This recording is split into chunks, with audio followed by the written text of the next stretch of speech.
श्रीवेदव्यासस्तुति। व्यासं वसिष्ठनप्तारं शक्तेः पौत्रमकल्मषं पराशरात्मजं वन्दे सुकतातं तपोनिधिं।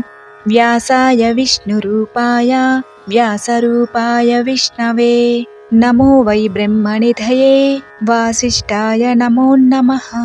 कृष्णद्वैपायनं व्यासं सर्वलोकहिते रतं वेदाब्जभास्करं वन्दे समाधिनिलयं मुनिं।